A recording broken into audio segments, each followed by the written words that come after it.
সভাপতি শেখ মুজিবুর রহমান এবং ম্যাম বেগম ফজিলাতুন্নেসা। তিনি 5 ভাই বোনের মধ্যে সবার বড়। তিনি কুঞ্জিপাড়াতে বাল্য শিক্ষা গ্রহণ করেন।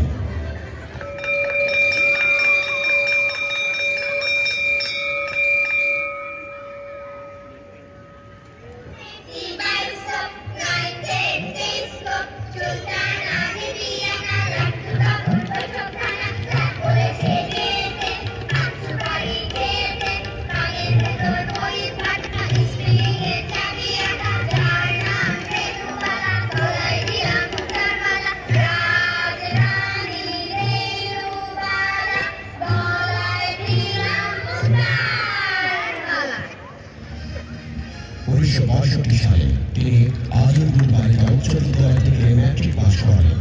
বেগম বদরুন্নেসা সরকারি মহিলা কলেজের ছাত্রী থাকা অবস্থায় ছাত্র রাজনীতিতে সক্রিয় হন শেখ হাসিনা। 1966 সালে 6 দফা আন্দোলনে অংশ নেন এবং কলেজ ছাত্র সংসদে ভিপি নির্বাচিত হন।